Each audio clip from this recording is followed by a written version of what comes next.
31st Headwaters Conference, friends. Usually I'm looking out from Taylor Auditorium at about 500 of you, and we celebrate what it means to be active residents, ecological citizens of the Headwaters region. This is not a conference necessarily about water, it's about what does it mean to live at the headwaters of the West, and how do we build solidarity across Headwaters communities to co-create solutions for the future to build a more resilient Headwaters. You can see our dear friends here for her second visit to the Headwaters Conference, Winona LaDuke. Thank you so much, Winona, for being here. And those of you who've been to Headwaters conferences before, you know we have some rituals.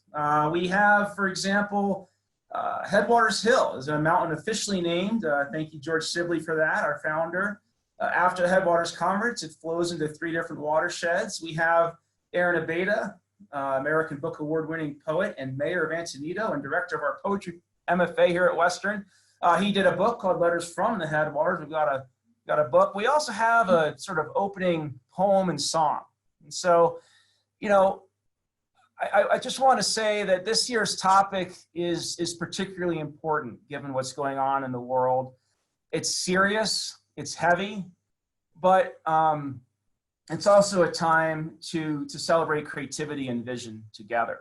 And you think about the things that we've been facing, you know, climate change becoming as real, orange skies in San Francisco, CNN tracking 7 hurricanes, but we're also seeing the climate injustices emerging through COVID. And COVID's been sort of a magnifying glass placed upon the social injustices that suffer from climate change and COVID, right? Depending on your cultural background, we know that racially, communities of color are much more vulnerable to both COVID and climate change, depending on historically, and this is driven by white supremacy, and where your community was built, how close to a power plant, how far from food systems, you may be facing higher asthma rates, higher diabetes rates, higher obesity rates, making one vulnerable to COVID, but also living in areas that face climate chaos much more dramatically with fewer choices for adaptation. And so when we think about this year in which the Black Lives Matter movement has also pushed us to think and ask some really hard questions about systems of white supremacy, we also have to understand that the Black Lives Matter movement and the conversations it sparked is not a third topic separate from COVID and climate. These topics all live together. They are mutually reinforcing in scary ways.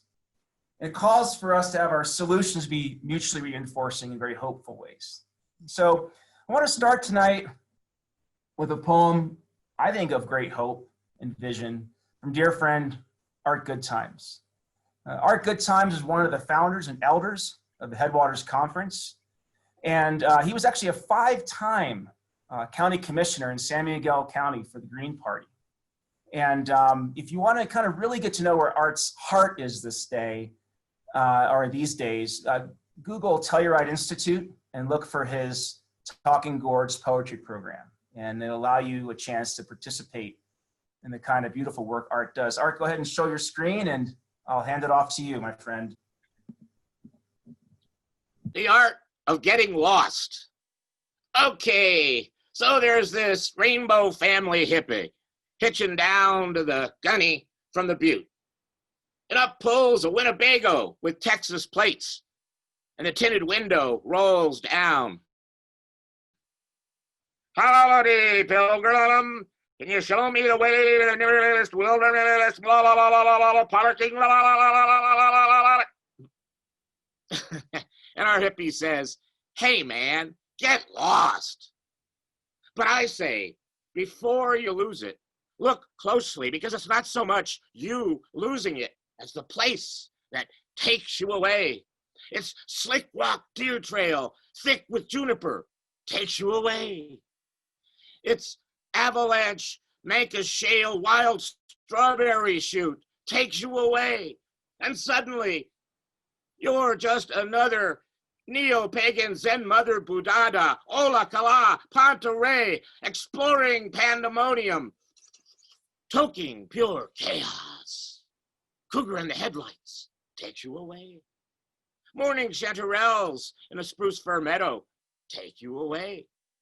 Or maybe it's at a table over breakfast where some resort town Waitron, Venus, Kali clone takes you away. And falling in love, you lose it. Take Luna and the mushrooms and quackgrass rolling in it on Sheep Mountain that first green-eyed summer. Or take that infamous hike we took to the San Miguel Canyon petroglyph that scribed a hoop in the earth and led us back to our beginning. Remember, you can't lose what you haven't found. Double rainbow on Dallas Divide, clamoring hands and knees up Lone Cone Scree, uncompagres, Tabawatch Pine, scratched by bear, getting so lost you find yourself. Toad Cachino Grotto Vision on Nuvati, Kiaovi, the San Francisco peaks, takes you away. Big Sur Hot Spring, crotch of the redwood, full moon pool, takes you away. Pacific Rim combers in a Salt Point storm, slamming down fists, takes you away. Letting go, enough not to panic, but to play it like a tune, whistled and hummed as a hymn to the mother. Easy, bro.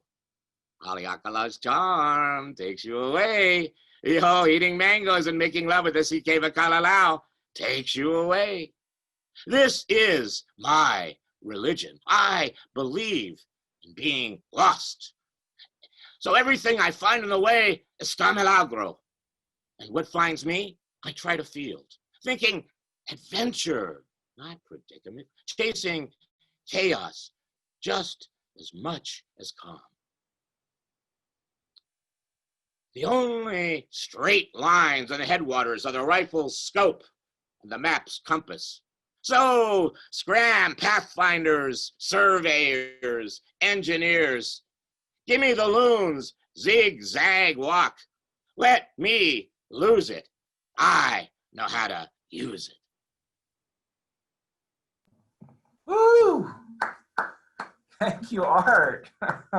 We just went from the sound of 500 people applauding to the sound of my own voice applauding. So that was incredible, Art. I know everyone out there is applauding, and I just, heard it in a different way from not being out in the crowd. I just want to thank you, Art. I love you. Everything you've done for these Headwaters communities. Thank you. And for the students who are new to Headwaters, take the art of getting lost seriously. It's about the things that help you transcend the ego. And when you let go of what you think you know this weekend, the art of getting lost, your learning might be transformative. Thank you, Art. To continue with our Headwaters traditions, we have a local guru of pretty much everything and dear friend of mine, Alan Wartes. Alan oversees Alan Wartes Media. And one of the things that he wants you to check out is actually an MEM student, one of our master's students, put together a podcast called Wildish with Alan. If you want to see it, it's on High Country News' website, hcn.org. But for tonight, we're going to enjoy the Headwaters Anthem. Now, we're used to be able to sing along with this, Alan, so I am trusting the people across the country, maybe around the world, to sing as loud as they can when they really learn your course. Thank you, my friend. Yeah, this song is one that I wrote 30 years ago at George Sibley's request, and I have to introduce it by saying it's really at the opposite end of the spectrum from Art's beautiful poem. This is the reality check to living at the Headwaters.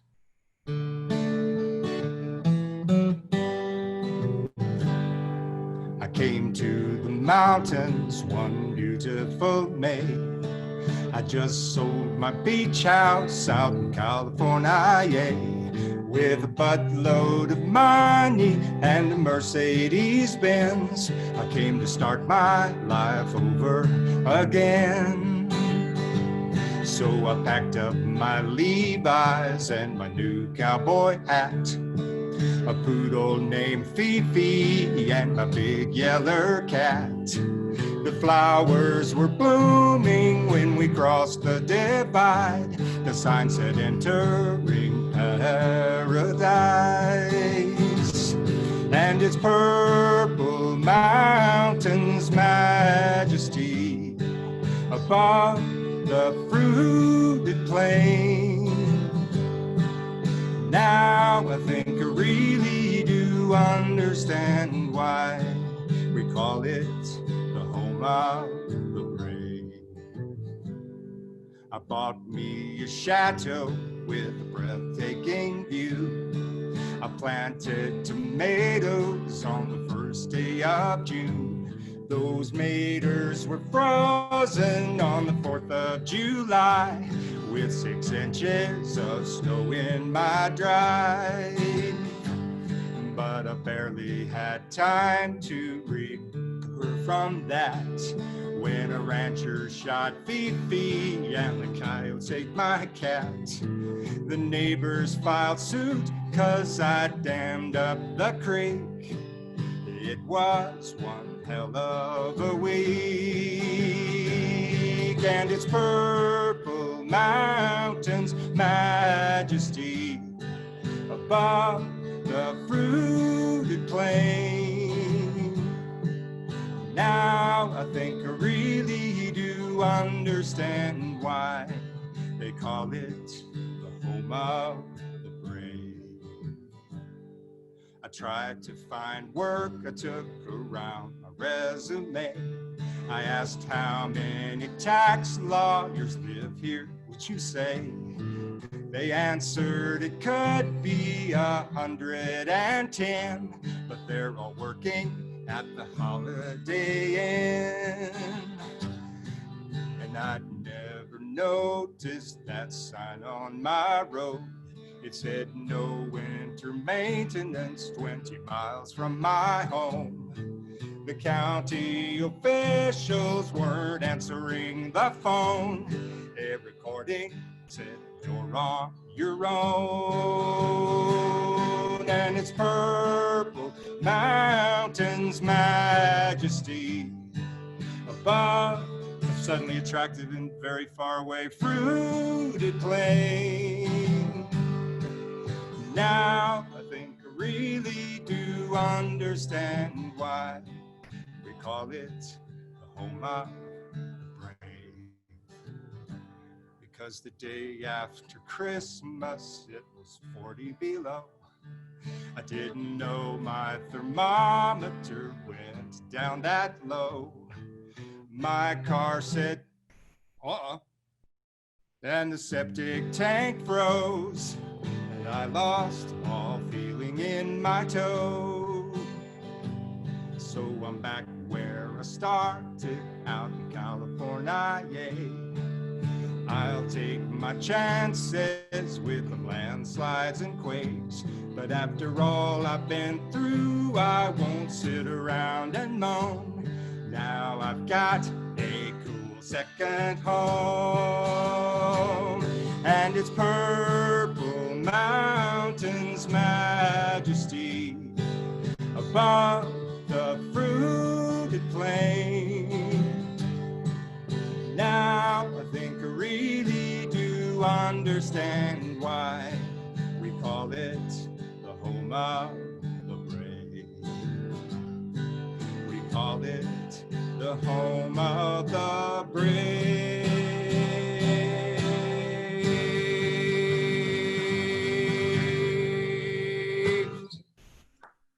Woo! Oh, Alan, thank you so much. And I'm happy for you, Alan. I just want to say that in the last year, Alan rebought his old Earthship dream home that he built with his own hands here in Gunnison when I think he was an undergrad. So congratulations, Alan, and thank you for that beautiful song. And there are many people to thank, you know, Amanda Castile-Denny, Dave Primus, Rich Stromberg. They're the folks often behind the scenes who, you know, make the intellectual life of the students and the faculty and the community experts run smoothly. So thank you to them. And really, you know, Winona, this is not just an introduction to you. This is a offering of gratitude to you, because you really, I think, kind of sent very healthy shockwaves through the program when you spoke here in 2011. And what I'll never forget is you got us to rethink sustainability. You know, it's such a technical term sometimes, right? sometimes very top down. You pushed us to think about sustainability on a 1,000-year scale. You showed us a picture of a squash, a gourd that had been dug up in your region a while back, right? And there was, some debate. Some of the Western scientists thought, oh no, you preserve this. Let's put this in the Smithsonian or something. And the elders in the community, right? They said, no, you crack it open and you plant it. And I remember you saying to the audience, what had to be sustained, even through the violence of colonialism, what had to be sustained for those elders to have that confidence to crack that gourd open, right? What instructions from ancestors and the creator had to be sustained, what relationship with the soil, what linguistic teachings had to be continued for them to have that confidence in, many generations beyond them. And I think that really challenged us, because suddenly we are having a conversation around the only sustainability metric that matters is what from your culture is still going to have meaning in 800 years, if anything, and especially if it's the core of who you are. And it really, challenged the conversation here. And I want to thank you for that. And you invited me to visit you on White Earth, and I was able to hang out with you twice there. I'm so grateful for your hospitality. And the other thing that really changed the discourse in this program was when you introduced me to somebody at White Earth, who said, oh, you're a philosopher. The only question that matters is what kind of ancestor do you want to be, John? Right? And I haven't stopped wrestling with that question since, as you know. You and I last saw each other at a conference called What Kind of Ancestor Do You Want to Be in California? And so, your biography is incredibly impressive. I'll say a few things about it now, but I think you have a relationship with the Headwaters and with Western that we're all so grateful for. And a lot of students here have been wrestling with this ancestor question without even knowing that you in many ways are the reason why they're thinking about it here. So thank you. Everybody that does not know Winona LaDuke, know that, she's most famous sometimes for 96 and 2000. She was the VP running mate for Ralph Nader when he ran for president for the Green Party. But she's done so much since then. The White Earth Land Recovery Project, Honor the Earth, and her visionary books, like All Our Relations and The Recovery of the Sacred and the LaDuke Chronicles. And one of my favorite novels, by the way, you're a novelist, Last Standing Woman. I've read it several times. I will keep returning to it. Thank you for that. But everybody should also know that Winona is not just an economic thinker and visionary, not just an activist who's been a political candidate, an author, but she's a social entrepreneur. And I think you're going to hear some of that from her tonight. So please join me in welcoming Winona LaDuke. Welcome, Winona. You just have to unmute there. Anine, didn't know what I'm going to talk. Can you hear me okay? Anine, thanks so much for having me tonight. Pleasure, Alan and Art, to listen to you and to kind of be in your world here. I'm up here on my northern Minnesota on my farm. I quarantined up here about, in March with about 6 or 7 14-year-olds. A lot of kids didn't go to school anymore, so I just decided to stay home and farm. And so here's my corn. This is a Mandan variety. I'm going to talk a little bit about this later, but it was a good year to farm. Good year to do something else here. I'm going to show you some pictures from my community. And John's just going to have to let me know that I got this showing. Can you guys all hear me there? Excuse my little... We can hear you, and while you're digging around for that, everybody, there will be a Q&A there. Yeah. We won't take them from the chat. You'll want to type under Q&A. But go ahead, Winona. Were you able to share screen? I don't see it yet. I'm trying to share it again here. Seems like it's here or something. Hold on a second, team. I really apologize for my momentary... Oh, no. And I know... How's that? Can you see it? I wonder if it's like a different party now.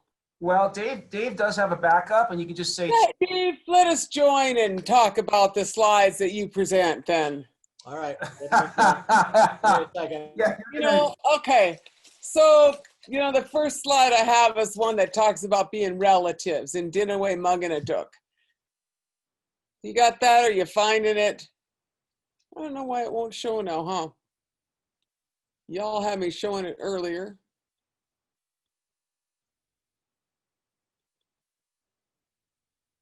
How's that? Got it. Go. You got it. Okay, you got it. Okay, thank you. That's you.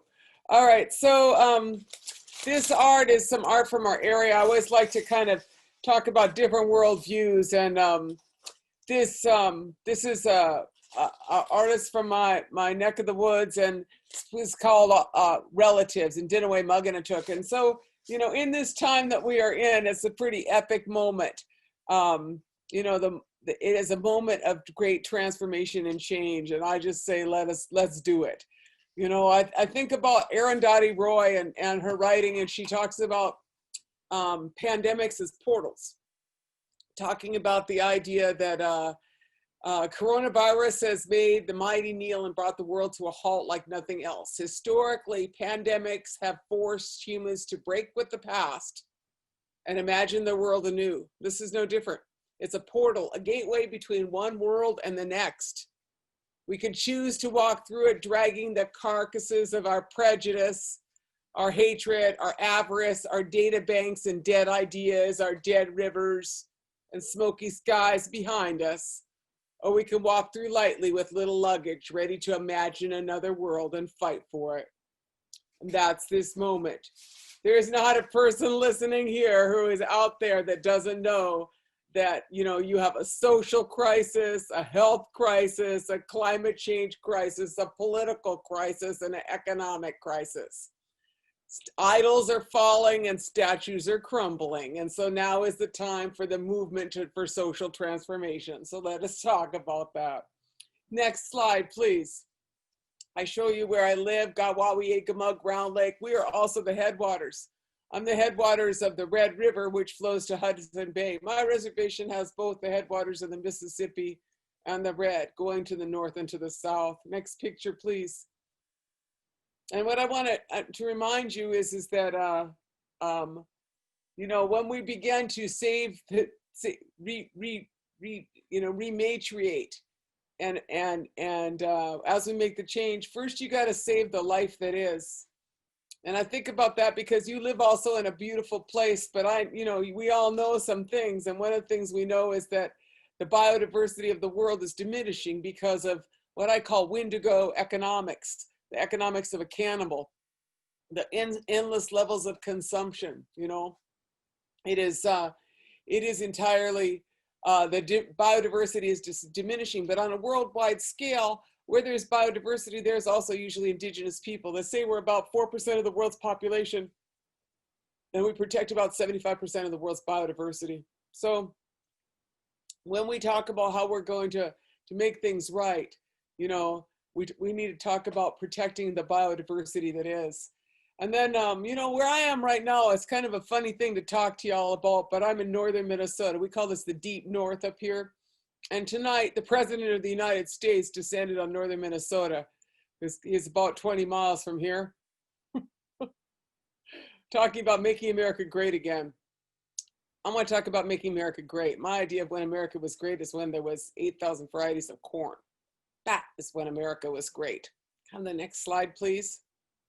Tremendous agrobiodiversity. When there were 50 million buffalo, single largest migratory herd in the world, transforming ecosystems and maintaining a prairie of 250 species of grass. That is when America was great. When the skies were blackened with passenger pigeons and you could drink the water from every river, stream, or lake. That's when America was great. Can I have the next slide, please? And this is my great land here. This is our Wild Rice Lake, Big Rice Lake. It's called Lower Rice Lake. And that, what you're looking at, it looks like a pasture, but that is wild rice. And this next week, I'm going to go take to canoe. That's me and one of my good sister friends there, Dawn Goodwin, out looking at the rice here last year. Next picture, please. So that transformation in the moment that we're in, we all kind of know, you know, and what I'm saying is that these statues are crumbling and the crises has been magnified. There's a lot of things they taught in school. I went to school a long time, you know, and they kept talking about how size matters and how great, you know, to be big was great. It isn't. And we see that now because historically, like a pandemic, you know, some pandemics take really long time to move around. Bubonic plague, that takes some decades to move around. But in this time, what we find out is that the bubonic plague spread from China through the Silk Roads to Europe. 1918, the Spanish flu spread from Spain to France and Britain in June by the fall. COVID-19 took a few days. March, 2 countries and 51,000 nations around the world have one or more direct suppliers in Wuhan. And so what we learned is that we had created this centralized system of manufacturing and globalization, which has been represented to us as being the way to go. And it turns out that it crumbles with a bat. I just want to like, sometimes I think about this and I think about, you know, a long time ago, indigenous people, we always said, this is not the first time y'all heard this, like, don't pick a fight with Mother Nature. That's a really bad idea. Don't pick a fight with Mother Nature, you won't win. Well, it just shows you don't win picking a fight with Mother Nature. And the origin of COVID is a bat. And I think about that the natural world, you know, a bat, nobody cares about a bat and that biodiversity. Nobody cared if that little bat had a habitat, and look what happens, all hell breaks loose, man. So there's this conflict between the worlds, and it is our time that we have now and this opportunity to make the structural adjustment that needs to happen in the first world so that the rest of us can survive. So that's this moment that I'm in. Now let's go to the next slide and see if I can remember where we are at. Moment of truth, when you got to sum it up kind of all your power. You know, the social movements that we have seen since Standing Rock have grown stronger and stronger and stronger. And so, you know, I think about that because there's a fire under social movements. Transformation doesn't happen because of federal policy. Transformation does not happen, you know, it happens at convergence of moments. And, you know, when Exxon fell off of the S&P and the Dow, the largest corporation and the richest corporation in the world is like no longer in the private club. We know that times are changing. And we also know that power does not concede without struggle. And so, you know, that in the final stages of the fossil fuel empire, which you face down there in Colorado and we face here with the tar sands pipelines they propose to put through our territory, you're seeing the systems are crumbling. You know, and I say keep pushing. Next picture. This is what I call the Sitting Bull plan. You know, we could call it the Green New Deal. I don't know, like, I don't really have a really good name for this, but there's like the Green New Deal is what is referred to in Congress.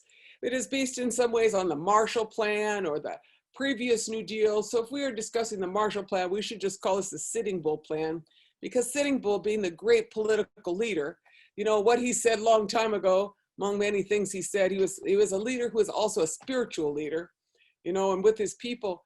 But he said, let us put our minds together to see what kind of future we can make for our children. And that's this time. You know, there's not one answer. There's not one smart guy out there with a silver bullet of technology that's going to save us. This is the time to roll up your sleeves and make change. So let's talk about that change. Next picture, please. Okay, well, here we are with our biodiversity and indigenous peoples. First thing you do is you save the biodiversity. Make sure that stays there. Protect the Amazon rainforest, protect the boreal forest, protect the wild places, you know? I think about this a lot because I live where the wild things are right here. Last week I saw a wolf on the road. You know, I see all kinds of things up here. I got frogs, I got butterflies, I got life. I have dogs too. Next picture. Yes, very nice to see you.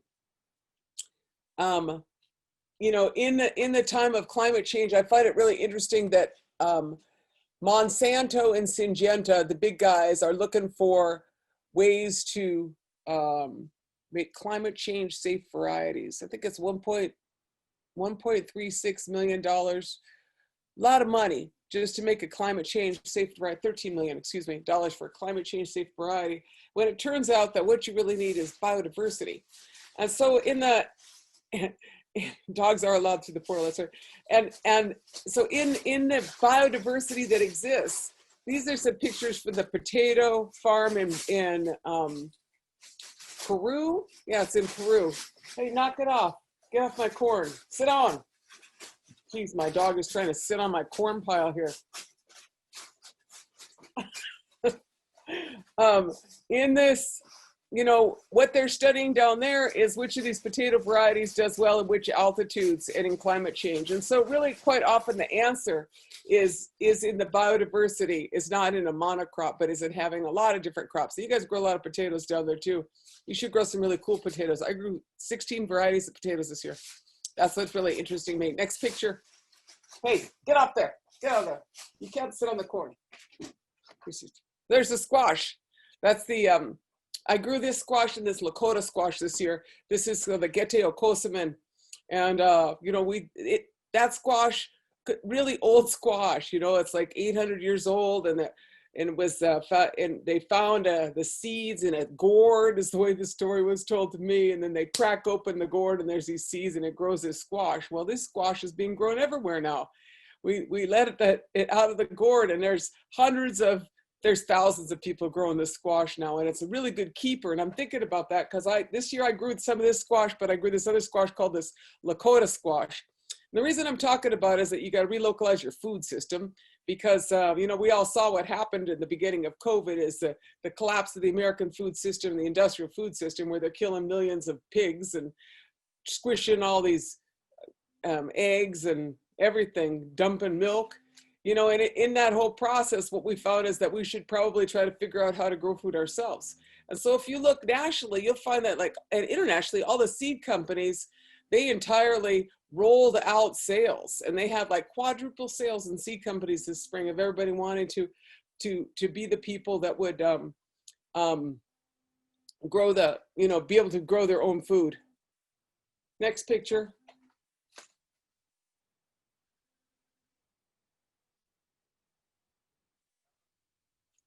This is the, and we need to quit wasting stuff.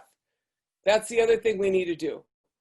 Because, you know, we want to start changing the food system. What we need to, you know, they say that there's 1 billion people in the world that are starving and 1 billion that are obese. And most of the obese ones are over here.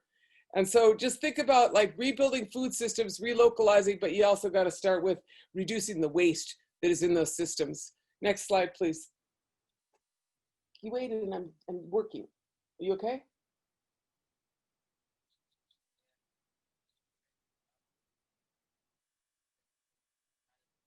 No. Yes.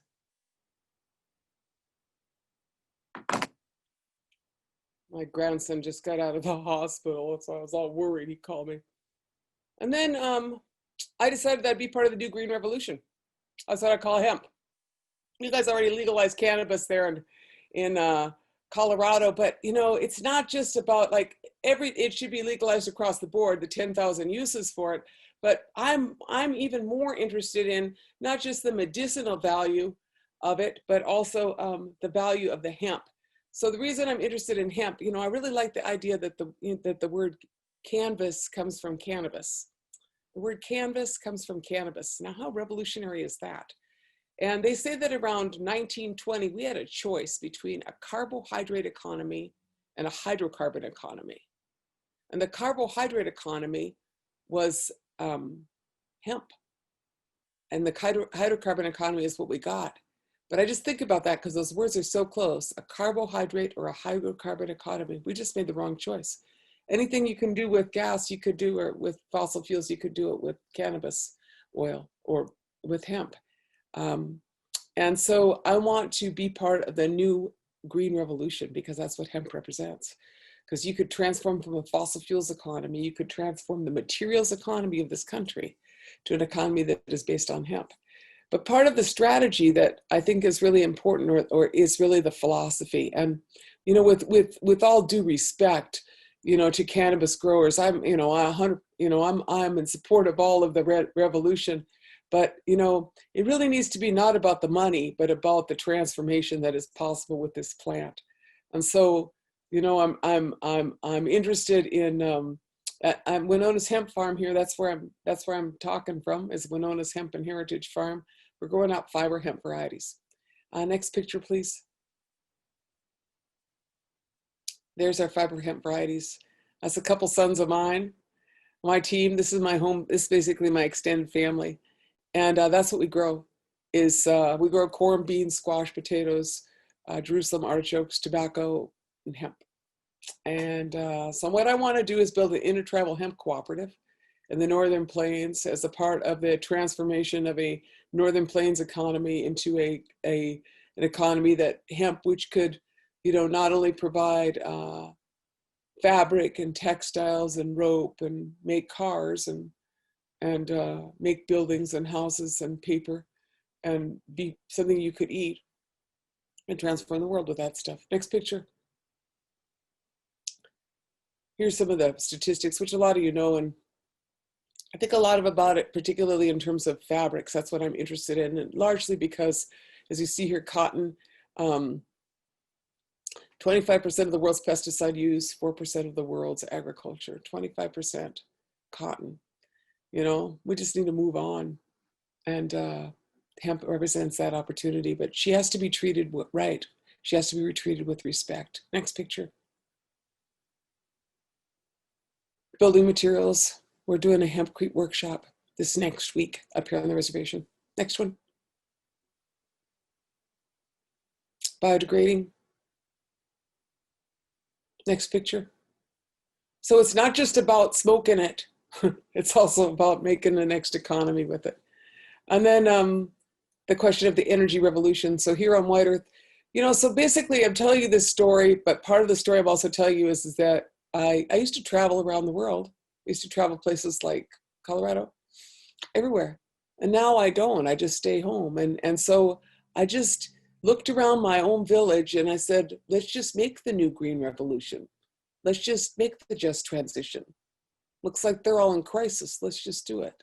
So here we are, trying to be coherent, doing our best. Eighth Fire Solar, that's our solar thermal panel manufacturing facility. Solar thermal panel manufacturing facility. So let me show you this next picture. That's us putting solar thermal panels up on our house.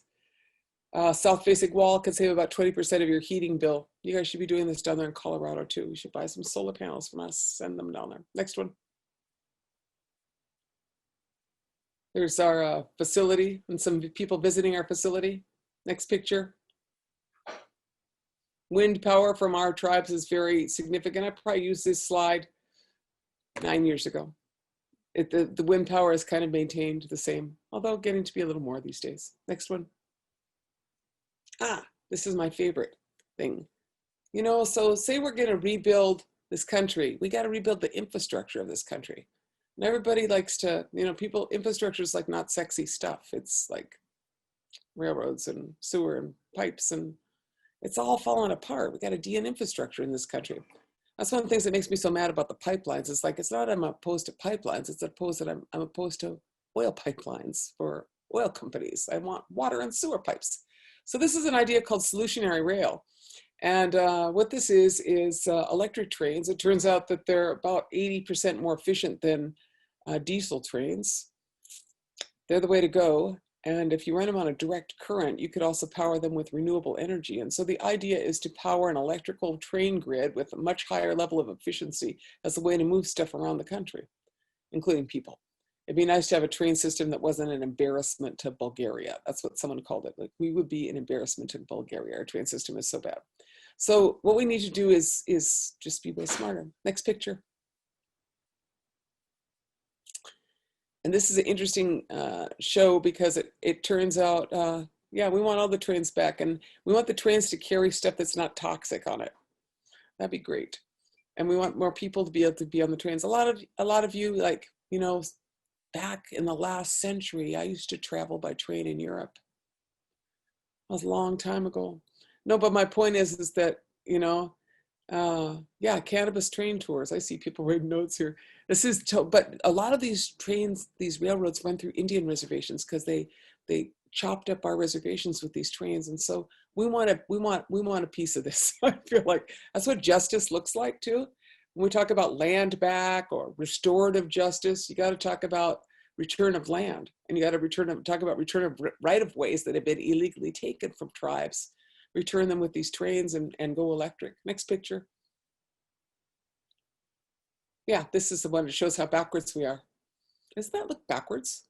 I feel like we're very backwards. 1% of our trains are electric. Anybody who's a smart country has electric trains. Next picture. Go local solar. This is Winona LaDuke. I got to be on her master's committee at the University of Victoria. She's from this village called she's Lubicon from Little Buffalo in northern Alberta. And her village, the health clinic, was powered by a diesel generator right in there next to the tar sands. That sounds about right. That's how colonialism works. And for her master's thesis, she built a 20 kilowatt solar panel to power her health center. So I want to say that because you can do all kinds of stuff when you're in academia. So her master's program was she put up 20 kilowatts of solar. That's a very cool thing to do. Next picture. This is a Hopi solar project, 27 megawatts down at Kayenta.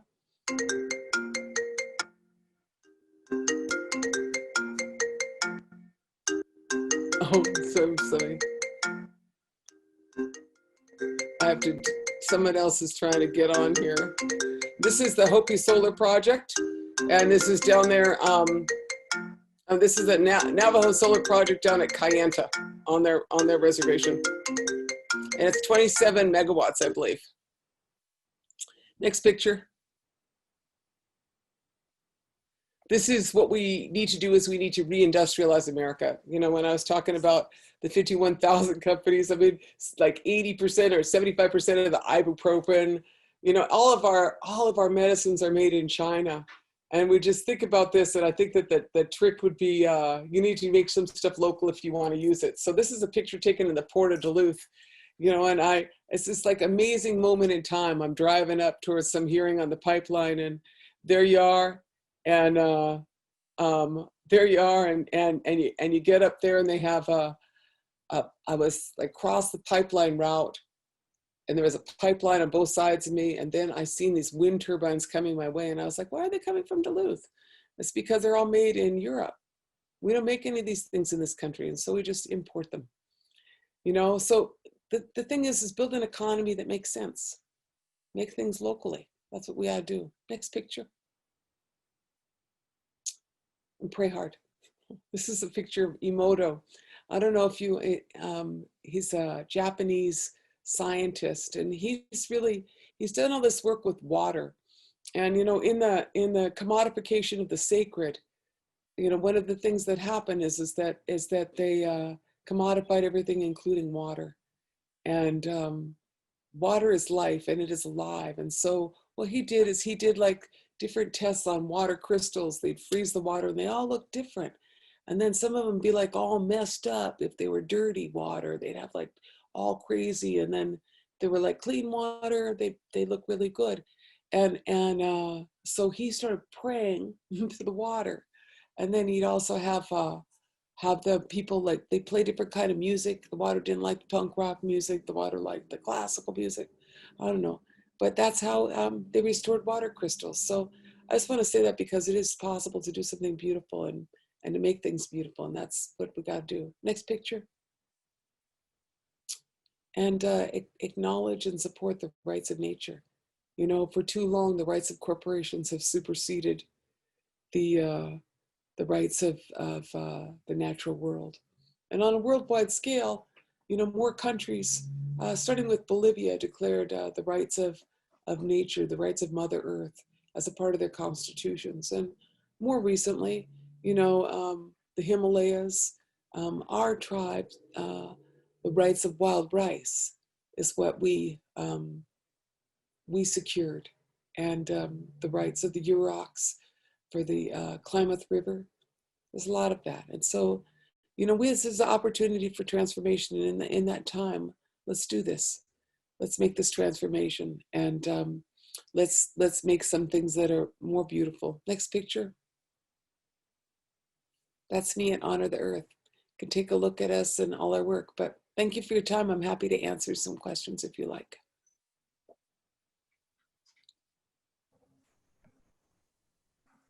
Thank you so much, Winona, for such honest hope. While folks are typing in questions, and thank you for taking their questions, you know, something about your presentation, like I called it Honest Hope, and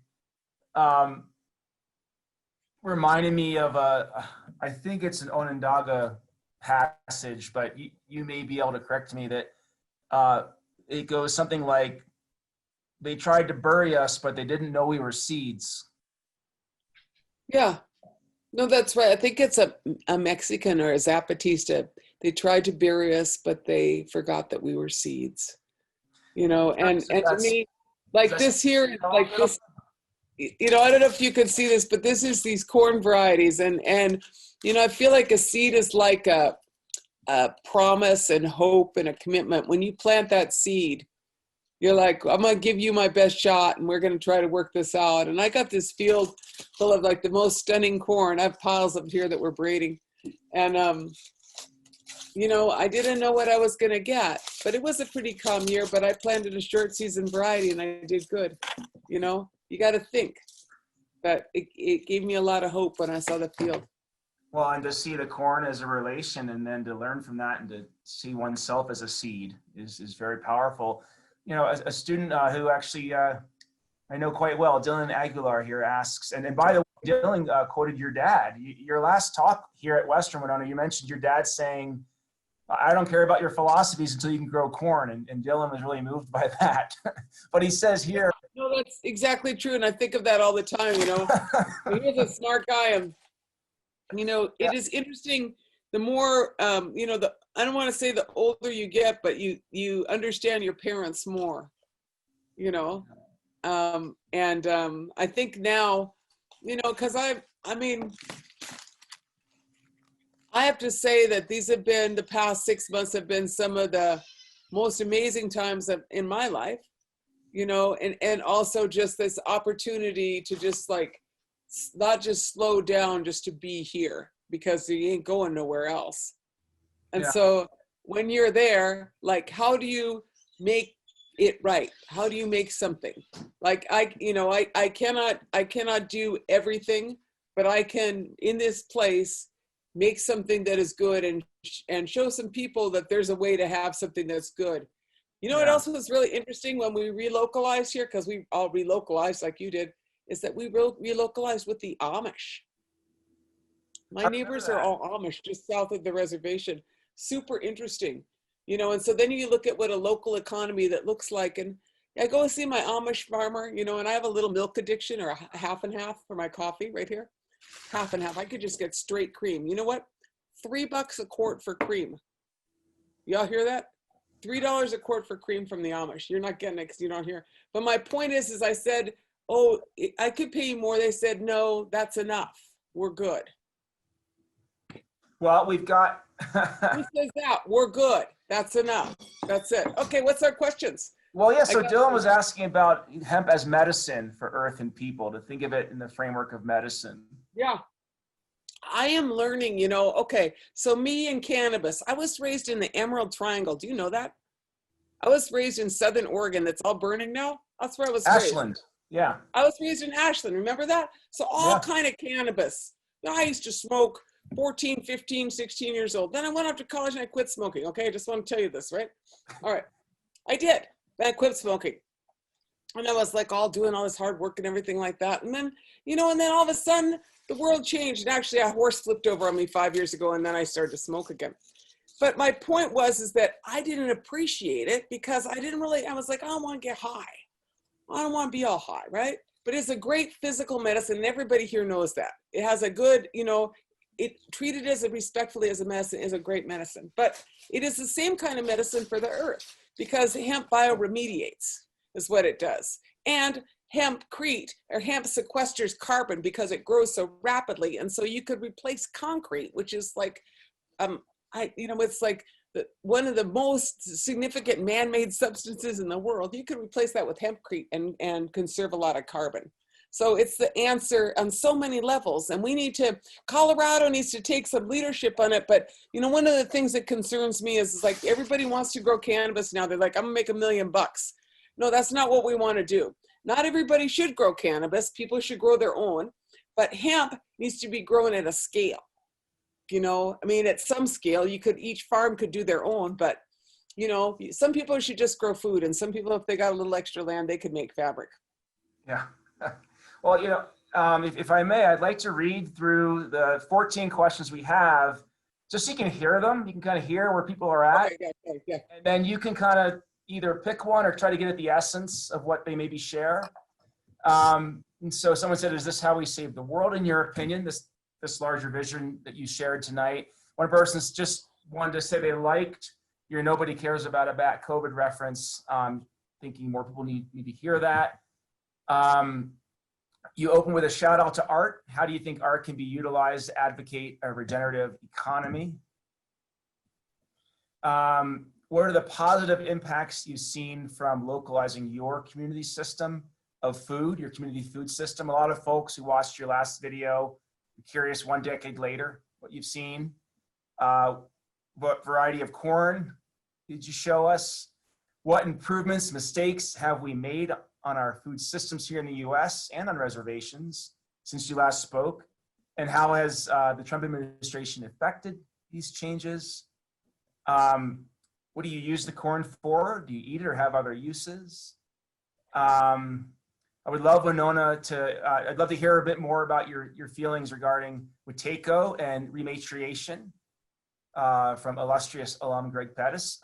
Hemp is clearly better to grow ecologically than cotton. Is it better than bamboo as well? How do you explain the importance of biodiversity to someone who knows nothing about it and doesn't believe in climate change? That's an important question. Aren't these a lot of questions? Can we just start with a few of them and then go to the next few? That's like a lot of things. No, I just wanted to kind of let you hear the chorus a little bit. Sure. Why don't we start with, one of the recurring questions is, you know, what's happened in food systems, especially in indigenous food systems in the US since your last talk here 9 years ago? Oh, this rematriation is what we were talking about. You know, since I was there has been this really widespread movement to reclaim seeds across Indian country, plus not only the seeds, but all of the technology associated with how you grow, you grow your food and how you cook it and prepare it. And I've seen this renaissance that is absolutely, just breathtaking. And I see it in so many different places. And then I see just like that Geteo Kosim, and you see these seeds everywhere, and people are bringing in new seeds. And, but the term rematriation was really important, kind of the reclaiming of our terms, because the idea of repatriating is always one thing, but rematriating reaffirms the feminine relationship to the seed. And so great leaders like Rowan White from the Indigenous Seed Keepers Association and Elizabeth Hoover, written widely on this. Really remarkable, remarkable farming renaissance and a growth in that, so yeah, I'm really proud of all of that work. Excellent. And that's a question about local food economies. Others are asking about regional energy economies. One of our MEM grads. Just watch Minnesota. We are going to have so much fun. My God. Well, so first, someone's asking you here. Y'all got to get out and vote. Everybody knows they got to get out and vote, right? So, well, yeah. Assuming there'd be applause if we were in Taylor Auditorium. One person here is asking about your campaign, recognizing that commissioners are appointed in Minnesota for the Minnesota Public Utilities Commission. What perspective do you hope to bring that you thought was missing? Somebody noticed in Colorado that I ran for the Public Utilities Commission? He's in California, but he is a full-on solar renewable energy guru. So yeah. I mean, so look at this. So you just hung out with me. I am really interested in energy policy and utilities and infrastructure. I just spent 7 years at the Public Utilities Commission trying to get them to do the right thing. And so then a vacancy opened on the board, and I was like, yeah, why don't y'all hire me, put me on there, because I can help you out, because I can give you a little bit of a light instead of like the same box that you guys got yourself into with public policy. If you're talking about climate change, everybody in the room knows is that climate change destabilizes infrastructure. Add a couple of wildfires to that, PG&E's infrastructure, what do you get? Crazy. The entire West Coast is on fire. The PG&E fire was a perfect example of that. So what you got to do is you got to build local resilient infrastructure for energy. That's what smart societies would do, which means the bucks don't go all to the big guys, but that idea of economies of scale didn't make sense anyway. That's what I was trying to explain earlier. Like big is not better because it's not agile. You need to have small and be beautiful and a little bit more modest and we'll be okay. So build systems that include, resilient systems, use less, don't be pigs and waste so much, home power as much as you can. How idiotic is it that people go out there and they go to the gym? Like get a bike in your house, power your laptop with your bike. There you go. You know what I'm saying is it's like, get smart, quit doing dumb stuff and build systems that reflect that, I have a colleague who went to Humboldt and they once had a music stage powered by bikes ridden by the fans. And if they didn't like the band, they just stopped riding their bikes. So a couple questions here. I had a guy do that once for me. I tried to give the lecture and power the speech. I was like, can't do that one. I have a couple of questions about localizing economies again. When you focus on working to relocalize, does this change attitudes of local people beyond your core group? That reminds me of the person who was asking about how do you talk with climate deniers? And so others are asking about some of the challenges you face when localizing your economy. So if you could talk. That's a really interesting question. So this is northern Minnesota. This is the deep north. That's why Trump came here. That's why he came. He came to like fester more violence and Indian hating for sure. That's what he did. But he's good at that. So, so you have, on one hand, you have these like really conservative, mostly, I have to say mostly German. I don't want to be all picky on this. The Norwegians and Finns, the Finns are kind of chill. The Amish are pretty chill. They don't vote. And then there's the Indians, and then because of globalization, you got a big Somali community up here. So it's super interesting because I'm like, well, we're all together now, huh? So, just there's a lot of talk, there's a lot of interest. You guys saw a couple pictures and y'all hung out with me. So we own 2 farms on corners, hemp farms, all this stuff. People are really like looking. And first they were like, oh, they're all growing marijuana over there. I was like, nope, can't smoke it. And then now they're all really looking and people are getting that we have a problem. And I saw the same thing other people did too. People, we started regrowing food, started growing food again. People started, looking at how to take care of each other because, there's not somebody going to come out here and take care of you. I think that it's been really, really good. And I'm trying to build a multiracial economy. I'm just saying like the Ojibways, the Amish, and the Somalis, and the Hmong. That's my plan. Because I got all kind of people like these communities that are down to the Twin Cities, and we have a combination of things that's starting to work together. So that's what I'm working on. A couple of questions have intersected around what Indigenous sustainability means. Another person talked about 10 years ago, you talked a lot about the sacred, and has your definition of the sacred changed from your involvement in Indigenous sustainability movements? So how would you define Indigenous sustainability? How has your view of the sacred evolved from your involvement in that movement? I find that each day you have an opportunity to reaffirm your relationship to the sacred. You look out there and you live in a beautiful place, as do I. I look out there at the wonder that is there. And a lot of my work is in trying to restore that relationship so it's right. And I find it's across it is pretty broad sweeping from throughout my region, whether it's water quality issues, with the water, draw and industrial agriculture, or the lakes, or the wild rice. It is all the same, reaffirmation of relationship with ceremonies and prayers, and then also just our actions. Well, and so I know a number of people are thinking, I love the way you tied the historic, the long-term future, the ancestral to the daily there. And a lot of people are asking in here, what do we do now? how do we go about enacting change like this in our own communities starting tomorrow morning? What kind of next steps advice do you have for folks who are inspired by the vision and the case studies and the theoretical hope and the roots in the sacred, but aren't sure where to start? Well, no time like the present. Good to move on now. Good to get going on this. I mean, you know, in each arena you look in, there is, you know, there is the need for change. And so just begin, just do it.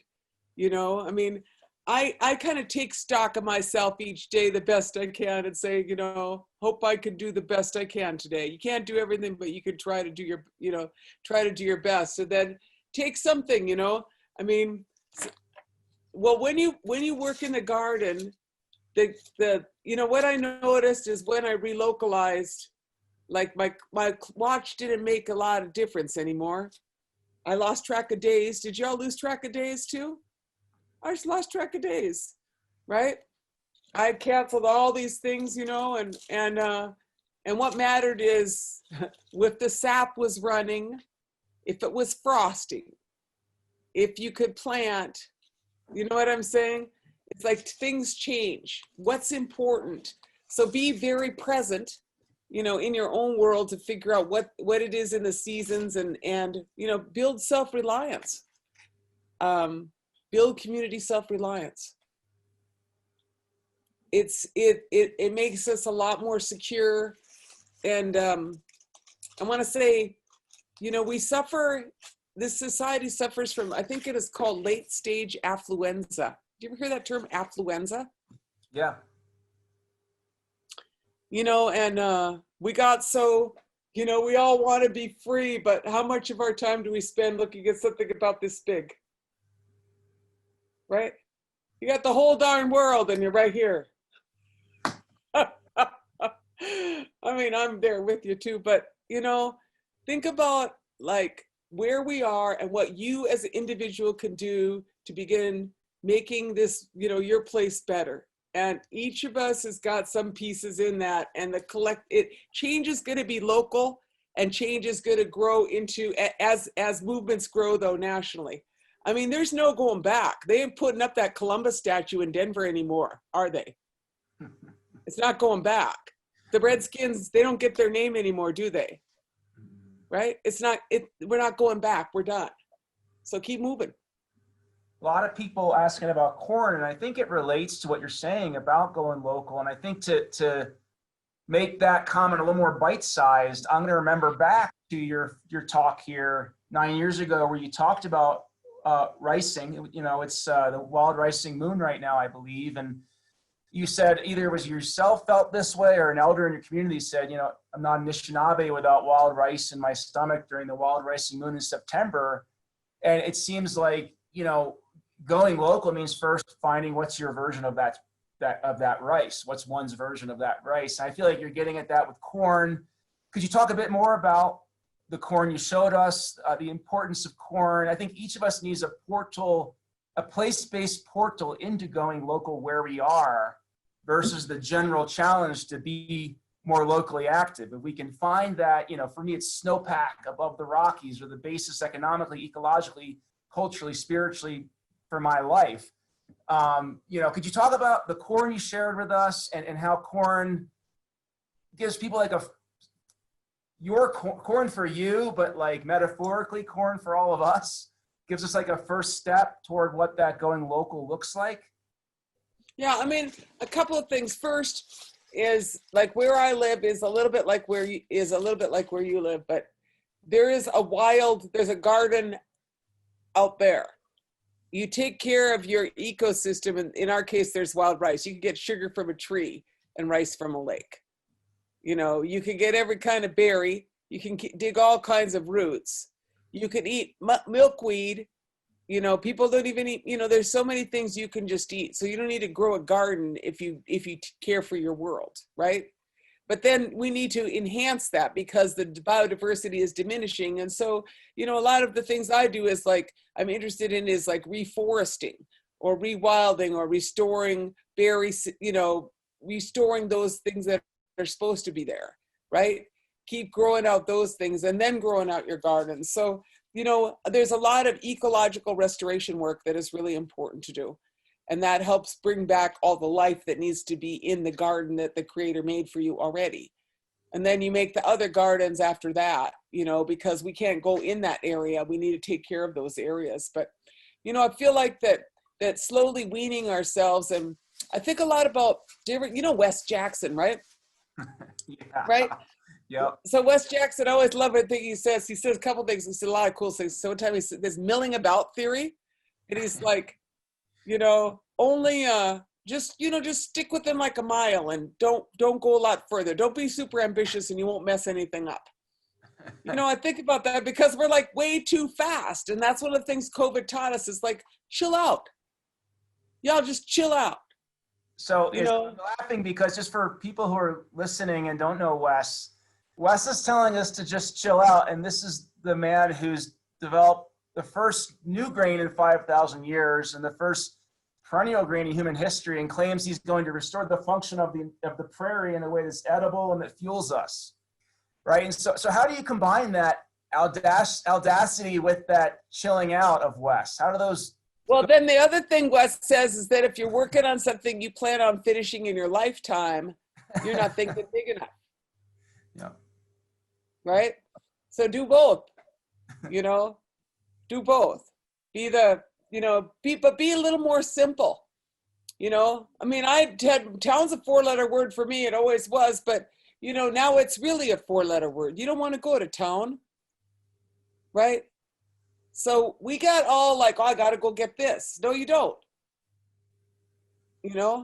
Oh my God, I did this archaeological work in my house. I got so much stuff I could just like upcycle for 20 years. My God. Another we live in a society where we spend time collecting stuff and then hiring people to watch it. Yeah. Yeah.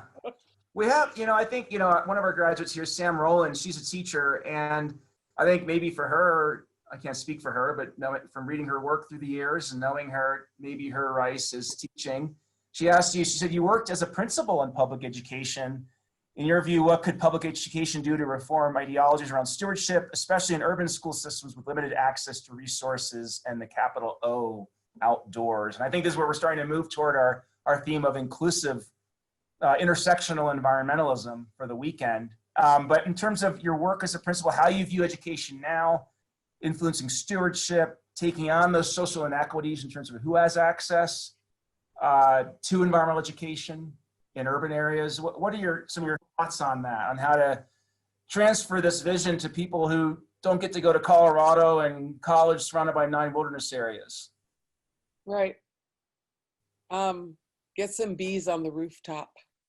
I mean, I was up in Winnipeg at the Fort Garry Hotel, fanciest hotel there. There's bees on the rooftop. Rebuild, life. Take care of life around you. Bring more life back into the city. Keep doing that, and then just keep being mindful and support us where the wild things are to keep things that way. And then I laugh because I'm basically a principal again. I just got quarantined with a bunch of kids, and I was like, wait. Oh, I think of it as an opportunity. I'm looking at it as a great opportunity. I get to spend, 6 months, a year. Let's just say I spend a year. I already spent 6 months, year, 2 years with a bunch of kids. That's my retirement plan. My 401k ain't gonna be worth nothing, baby. You know what I'm saying? The portal starts in your home, right? Yeah. I'm just walking through that portal. I'm gonna take a bunch of kids with me. I mean, my retirement plan is to raise some coherent descendants. Yeah. Well, this might flow out of that in terms of, the portal beginning with the pandemic portal, beginning with the family and healing that.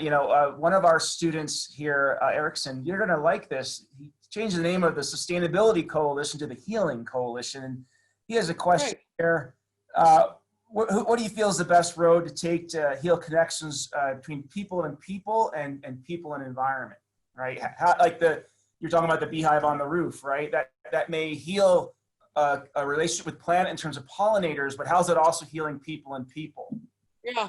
I mean, I realized, I've been thinking about restorative justice, and I realized that, like, I was like, I don't know, that's not really my thing. I'm like, but then I was, because there's all this crazy stuff going on there and people say, you should work on that. I was like, no, but then I was like, well, that's basically what I do. It's all restorative justice. Like, how do you restore a just relationship?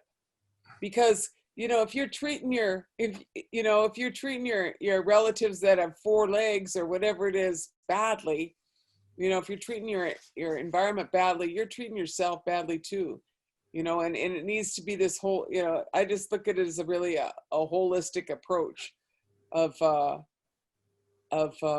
yeah, that's basically how I look at it.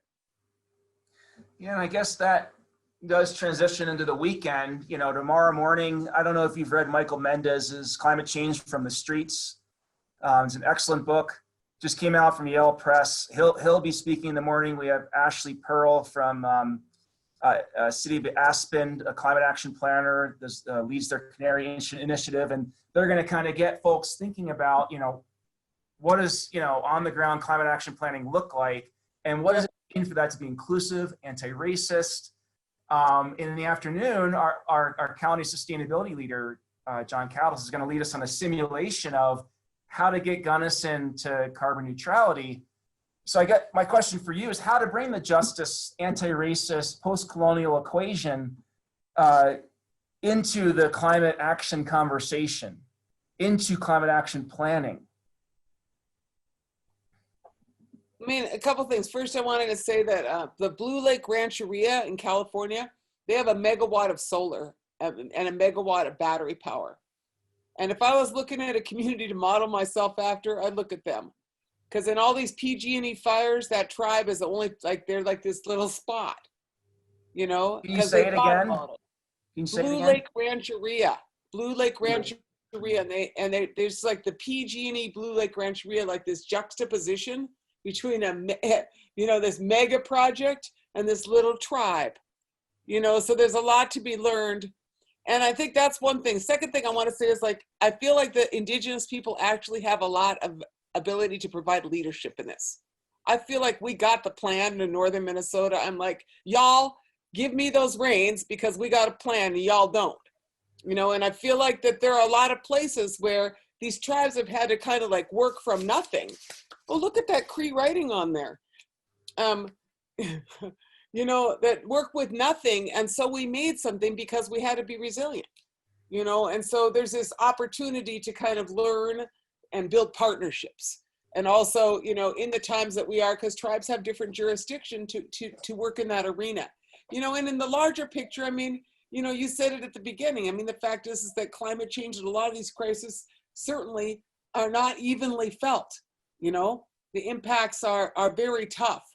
Some of these tribes hit with the COVID, African Americans, highest rates of mortality. I mean, the fact is that justice looks like we all are well. Justice looks like we have the resources. And it's not just, I mean, I think a lot about land justice.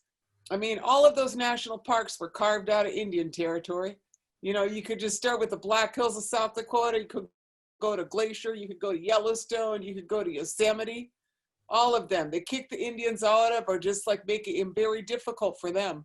Could talk about the Grand Canyon, have a soup pie. So let us talk about how, that's kind of this restorative process in the West, that needs to be there,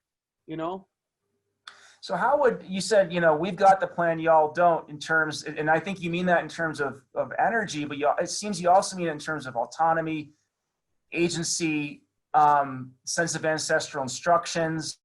I guess one of my questions then with that would be, I guess give us some specifics there. What does that look like to say, we've got the plan, y'all don't? Help us. Okay, that sounded kind of mean, but I'm kind of irritated at the state of Minnesota here. Okay, so I mean, I just gave you some elements of the plan. This is what you look like. This is like, you start with like Minnow Pomata Zewan, that's the good life.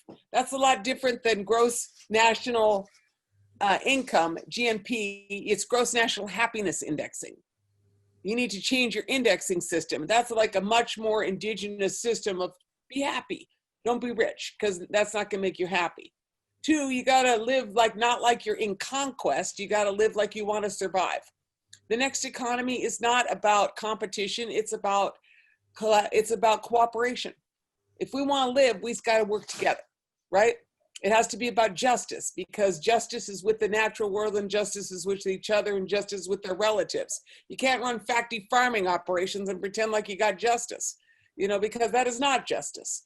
You got to rebuild the infrastructure of this country. I mean, you need a structural adjustment. The United States has lectured the world about structural adjustment, but the United States needs a structural adjustment.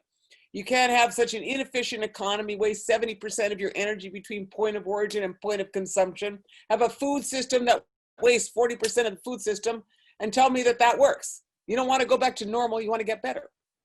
So you rebuild local food systems that are resilient, that are based on organics, that are based on biodiversity. This is the kind of stuff indigenous people have been saying, but a lot of people have been saying. 70% of the food on a worldwide scale is grown by farmers who are not Monsanto, Kraft, or anybody like that. That's who grows food. You build infrastructure that matters. Clean up your leaking gas mains, all that stuff, Build something that does that. Transform your justice system. I think that cannabis has a really good opportunity. That's what part of the reason I'm interested in it, because if you legalize cannabis, first of all, you have to decriminalize, and you have to give justice to the unfair punishment of people of color for having a joint or whatever. It's been, the war on drugs has been leveled at people of color for years, and so when they open those dispensaries in LA, there's this group called Fourth Movement that demanded that some of those dispensaries were owned by people of color. So it should be in a lot of these places. This is not, the next economy should not be owned by white men. They should be sit on the sidelines. They certainly have made enough decisions, frankly, and we can't say that they haven't been in charge of stuff. I mean, look at Congress, look at the businesses. Everything is white men.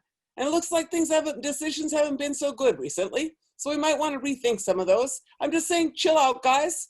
Chill out, guys. We could do this. It's okay. We could work together.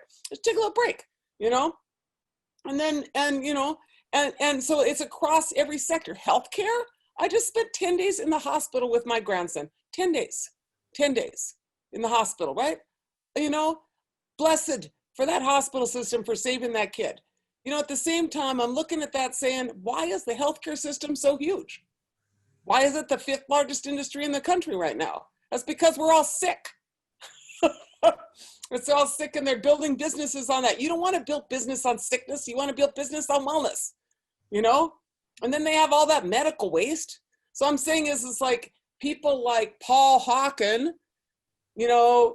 there's people who have been talking about this, documenting, Amory and Hunter, just north of you.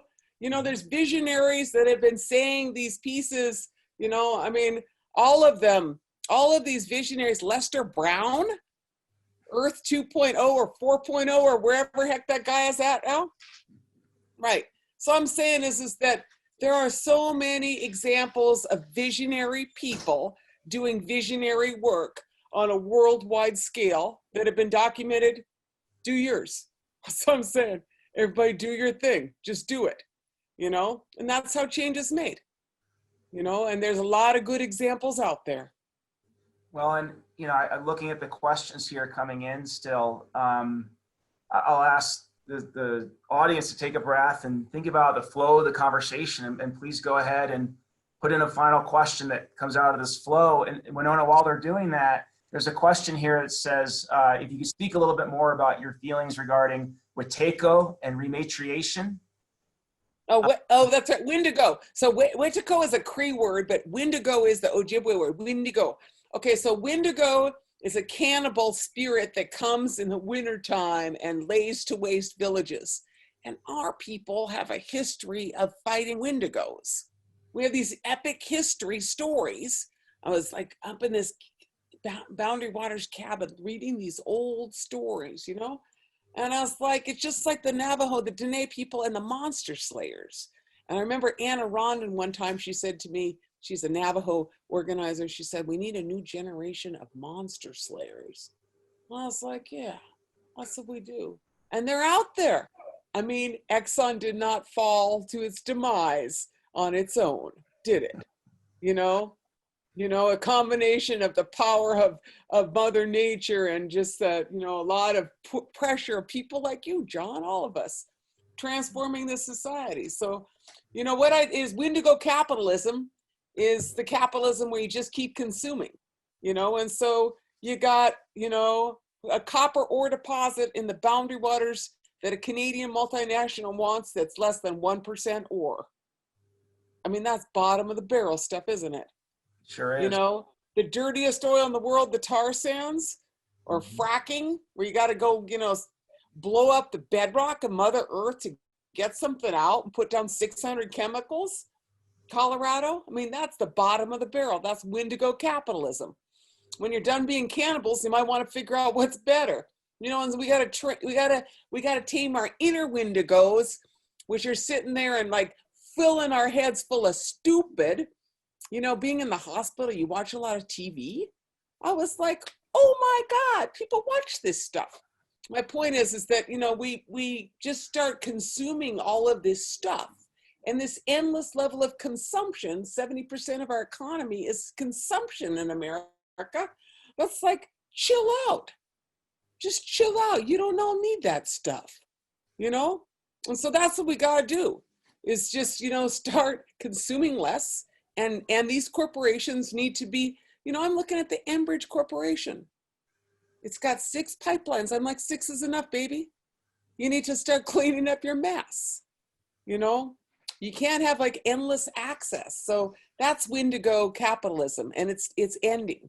It's collapsing. That economic system is collapsing. I mean, minus $38 a barrel for oil. That is not a good price for an oil company, is it? Well, and you merged, what Bell Hooks calls sort of white supremacist capitalist patriarchy here, right? And the person who asked this question asked about rematriation. Is that the vision? Could you talk about that a little bit? Okay, so I'm thinking about this now. I'm actually working on a book on this subject here. And so, but, the thing that interests me is like, you think of the, Lord of the Rings, and it's the return of the king. And I think what you need is the return of the matriarchs. That's what I think. I think it's more than one. You can't have like this concentrated, and what you need is, what you find is that, first of all, if you looked around, like the countries that had the best COVID policy to start with were women, right? And then you look around and you see that the most visionary leaders, as I already said, a lot of crazy stuff happened, and it's time for restoring a balance.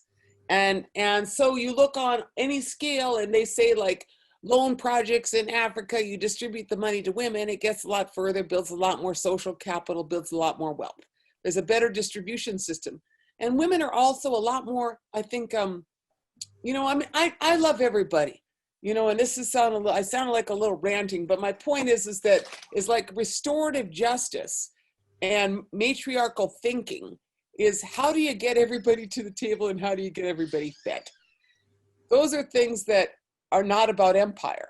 I think that's worth repeating. Matriarchal thinking is, how do you get everybody to the table and how do you get everybody fed? Yeah, that's what I think. My phone's kind of blowing up with texts about, asking you, given that we're talking about matriarchy, I think that Ruth Bader Ginsburg, RBG, passed away today. Yeah. Such a fighter for women's choice and for making sure everybody's fed as well, in terms of her views of healthcare and democracy in the face of fascism. And I'm just curious if there's anything you want to say to people who are hurting right now from that news. I loved her. We all did, man. That's a tough girl, huh? Yeah. What do they call her, a nasty woman? That doesn't narrow it down, but yeah. Yeah, I mean, she's just amazing. And it is a sad thing to hear her. I just love every time turn around and, something else that she was saying. And I'm sad. I was sad to hear that. Hear that. Well, I think someone who really admires you here is asking you, just how'd you become so well versed on all these topics? You're so wise, and I love how really you keep it, this person says, and others asking what else can we do other than vote, right? This is an important time of year to challenge people on doing more than voting. You've already started to talk about it, like wake up tomorrow. Rebuild your country, girls and boys. Let's do this. Roll up our sleeves. Let's go. Rebuild this, because it's not going to get built by someone in Washington or, somebody in Denver. It's going to get built. It's going to get built by us, the right way.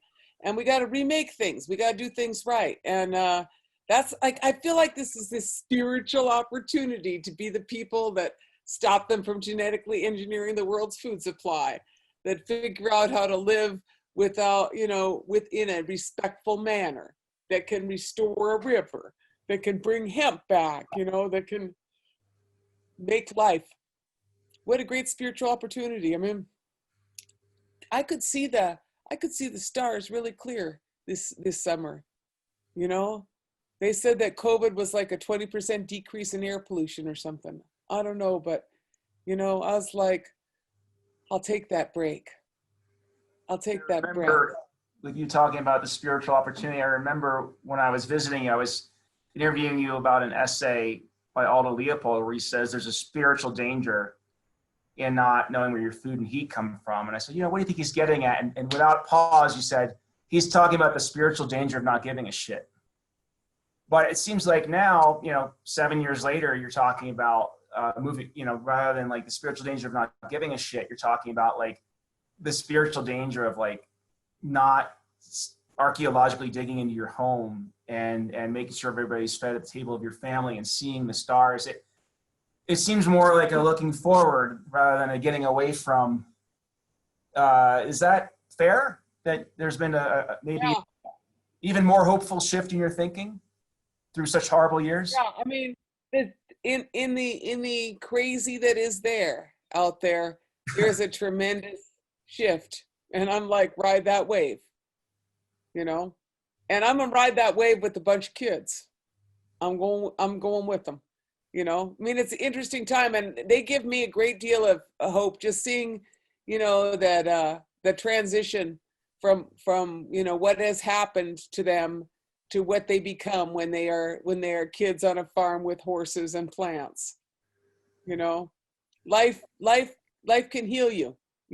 Life can heal you. And so take that, take this time. I mean, we're first world people. We're privileged as heck. In our privilege, figure out how we can use as much, reclaim our power and make things beautiful. That's what I think is what we need to do. And everybody's got a different way to do that, but you better vote. Well, my friend, it's an honor to call you that. And I think ending with reclaim your power and ride the wave with kids, I think is a really perfect way to end the evening. And on behalf of Western and the Headwaters elders and all these Headwaters communities, I offer my gratitude. Thank you so much, Winona. Thank you for having me, Miigwech. 500 people clapping. Sorry, what's that? Miigwech, thank you.